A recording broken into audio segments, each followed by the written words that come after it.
દાખલા નંબર 10 ભાગાકાર કરો। હવે ભાગાકારમાં પણ એકદમ સહેલું જ છે। આપણે કેવી રીતના કરીશું? 16/25 અહીં ભાગાકાર છે તો આપણે અહીંયા ગુણાકાર કરીશું। હવે ગુણાકાર કરીએ જ્યારે આપણે ભાગાકારનો અહીંયા ગુણાકાર થશે તો વ્યસ્ત સંખ્યા થઈ જશે, એટલે 35 કઈ આવશે ઉપર ને 24 કઈ આવશે નીચે। તો અહીંયા જો ભાગ કેવી રીતના ચલાવવાનો, અહીંયા 8 દુ 16 ને 8 તાલી 24, અહીંયા 5 5 25 ને 5 7 35, તો અહીંયા 8 જશે, અહીંયા 8 જશે, અહીંયા 5 જશે, અહીંયા 5 જાય, એટલે 2 ગુણ્યા 7 ઉપર રહેશે ને 5 ગુણ્યા 3 નીચે, એટલે 2 7 14 ને 5 તાલી 15। બીજો દાખલો 9/20 ભાગ્યા 18/25।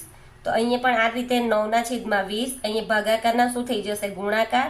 અહીં 25 છે તો ઉપર જશે, જ્યારે ગુણાકાર થાય એટલે વ્યસ્ત સંખ્યા ઉપર ને 18 કઈ આવશે નીચે।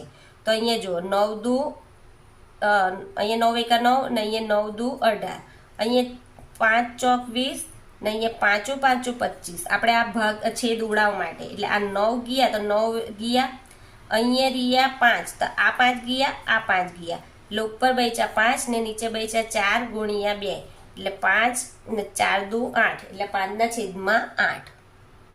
ત્રીજા નંબરનો દાખલો 7/12 ભાગ્યા 14/9।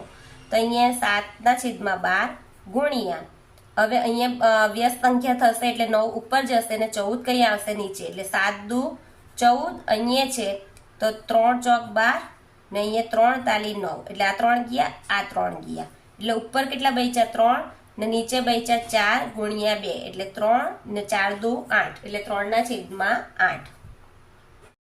ચોથો દાખલો 15/11 ભાગ્યા 20/33, એટલે 15/11 અહીંયા ગુણાકાર થશે, 33 ઉપર ને 20 નીચે, તો અહીંયા પણ એ 11 તાલી 33, અહીંયા જો 5 તાલી 15 ને અહીંયા 5 ચોક 20, એટલે આ 5 ગયા, આ 5 ગયા, ઉપર કેટલા બચ્યા 3 ને 3, 3 તાલી 9 ને નીચે બચ્યા 4।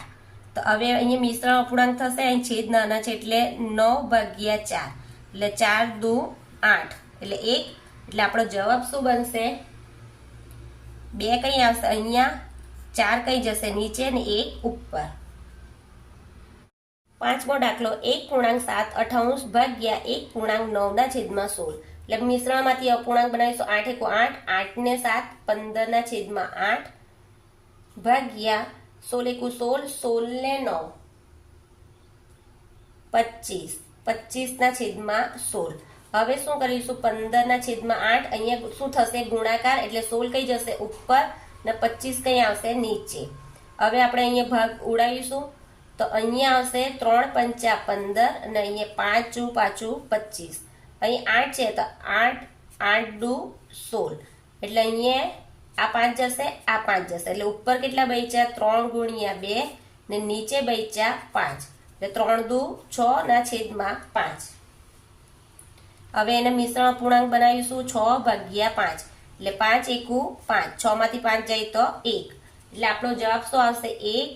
1.1/5। છઠ્ઠું 5.4/27 ભાગ્યા 13/13/28, તો અને મિશ્રણ અપૂર્ણાંક બનાવી 5 7 35, 35 ને 4 39/7 ભાગ્યા 13/28।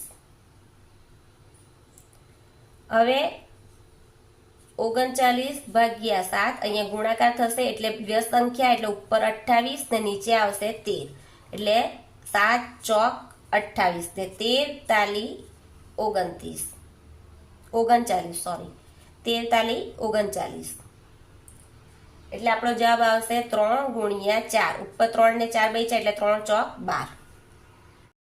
સાતમું 2.13/16 ભાગ્યા 27/32, હવે 16 દુ 32, 32 ને 13 45/16 ભાગ્યા 27/32। હવે અહીંયા પણ આપણે એ જ કરીશું નિયમ, 45/16 અહીંયા ભાગાકાર છે એટલે ગુણાકાર, 32 ઉપર ને 27 નીચે। તો અહીંયા જુઓ કે અહીંયા 16 દુ 32,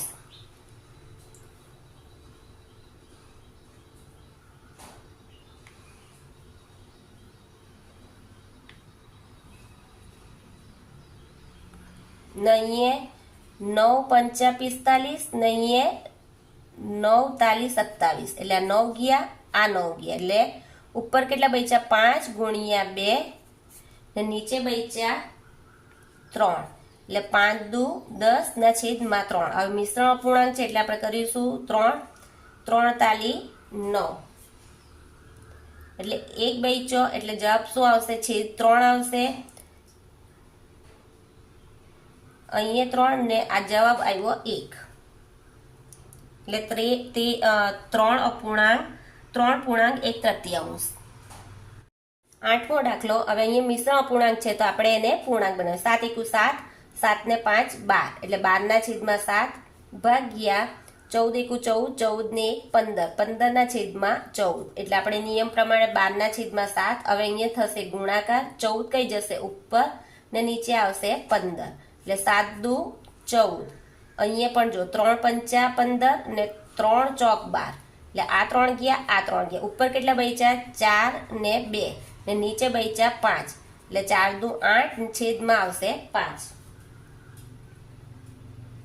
હવે એને મિશ્રણ અપૂર્ણાંક બનાવીશું 8 ને અહીંયા 8 ભાગ્યા 5, એટલે 5 × 5 કેટલા બચ્યા? 8 માંથી 5 જાય તો 3, એટલે જવાબ આપણો શું બનશે?